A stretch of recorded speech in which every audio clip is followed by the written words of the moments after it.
পূর্ব মেদিনীপুর জেলার নন্দীগ্রাম বিধানসভা কেন্দ্রে রাজ্যের বিরোধী দলনেতা শুভেন্দু অধিকারীর বিধানসভা কেন্দ্র, সেই বিধানসভা কেন্দ্রে আজ সকাল থেকে টান উত্তেজনার মাধ্যমে সমবায় সমিতি নির্বাচন প্রক্রিয়া শুরু হয়। যখন প্রক্রিয়া শেষের পরে যখন গণনা শুরু হয় তখন দেখা যায় একের পর এক আসন যখন পদ্ম শিবিরের দিকে যাচ্ছে তখন তৃণমূল কর্মী সমর্থকেরা একে একে পিছু চলতে থাকে। তবে যখন গণনা সম্পূর্ণ হয় তখন দেখা যায় 12টি আসনের মধ্যে 12টি আসন জয়লাভ করে পদ্ম শিবির। খালি হাতে ফিরে যেতে হলো তৃণমূল কংগ্রেসকে। তবে রাজ্যের বিরোধী দলনেতা শুভেন্দু অধিকারীর গড় যে পূর্ব মেদিনীপুর তার 26শে বিধানসভা ভোট যতই এগিয়ে আসছে একের পর এক সমবায় সমিতি জয়লাভের পরে কর্মী সমর্থকেরা বাড়তি অক্সিজেন পাচ্ছে 26শে বিধানসভার জন্য। নন্দীগ্রামে ফের গেরুয়া ঝড়, সোনাচূড়া কৃষি উন্নয়ন সমিতির নির্বাচনে গেরুয়া ঝড়ে উড়ে গেল তৃণমূল, নিরঙ্কুশ জয়লাভ বিজেপির। রবিবার নন্দীগ্রামে সোনাচূড়া কৃষি উন্নয়ন সমিতির নির্বাচনে গেরুয়া ঝড়ে পজরদুস্ত ঘাসফুল শিবির। রাজ্যের বিরোধী দল নেতা শুভেন্দু অধিকারী আগেই ঘোষণা করেছিলেন এই নির্বাচনে জিতবে বিজেপি। সে ভবিষ্যৎবাণী সঠিক প্রমাণ করে এই নির্বাচনে জয়লাভ করল বিজেপি। সোনাচূড়া কৃষি সমবায় উন্নয়ন সমিতিতে 12টি আসনে আজ ভোট হয়। তৃণমূল 12টিতে, বিজেপি 12টি ও সিপিএম 2টি আসনে প্রতিদ্বন্দ্বিতা করেছিল। ভোট শেষে দেখা যায় 12টি আসনে নিরঙ্কুশভাবে জয়লাভ করে বিজেপি। তৃণমূলের অভিযোগ, ভোটের আগের দিন রাতে বিজেপি নেতারা টাকা দিয়ে ভোট কিনেছে, ভয় দেখিয়েছে ভোটারদের। তবে সম্পূর্ণ অভিযোগ অস্বীকার করে বিজেপির দাবি, তৃণমূল নজিরবিহীন পুলিশি পাহারা দিয়ে জিততে চেয়েছিল, কিন্তু শেষ রক্ষা হয়নি। আমরা ভারতীয় জনতা পার্টির পক্ষ থেকে 12টি আসনে নমিনেশন করেছিলাম, অপরদিকে তৃণমূল কংগ্রেসও 12টি আসনে করেছিল, বামফ্রন্টাল 2টি আসনে করেছিল। আজকের আমরা ভারতীয় জনতা পার্টি 12-0-তে জয়লাভ করেছি। এই জয়লাভটা নন্দীগ্রামের মানুষের জয়লাভ, এই জয়লাভ বিজেপির জয়লাভ, শুভেন্দু অধিকার জয়লাভ।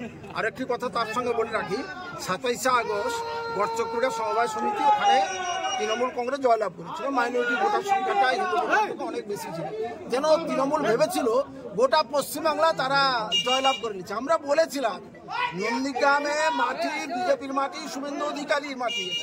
এখানে কোনোদিন কোনো জায়গাতে তৃণমূল কংগ্রেস কেশাগ্র স্পর্শ করতে পারবে।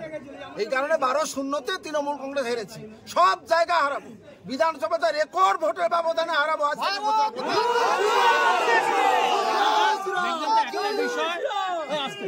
সামান্য একটা সমবায় সমিতি নির্বাচন যেখানে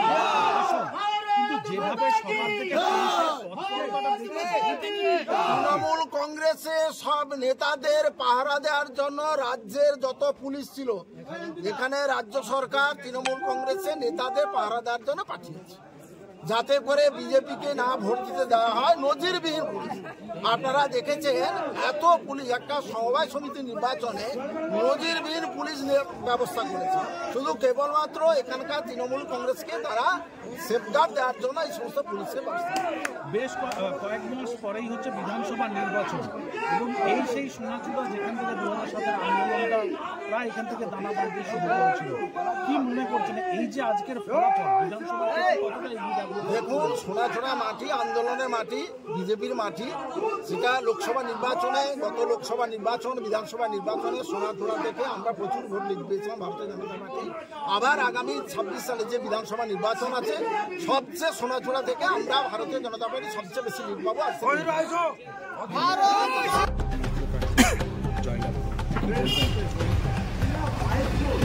যেখানে হচ্ছে ভোটে হচ্ছে জয় পরাজয় রয়েছে, এটা হচ্ছে সমবায় সমিতির ভোট, এটা সাধারণ ভোট নয়।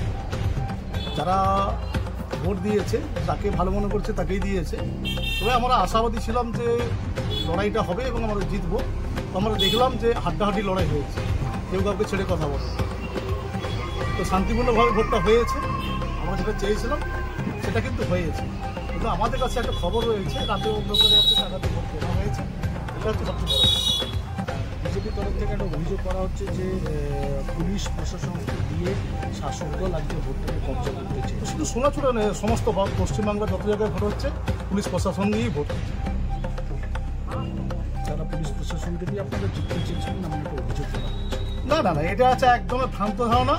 এটা স্বাভাবিকভাবেই হচ্ছে পুলিশ প্রশাসন এসছে শান্তি শৃঙ্খলা বজায় রাখার জন্য। আমার নাম আবু দায়। না এই যে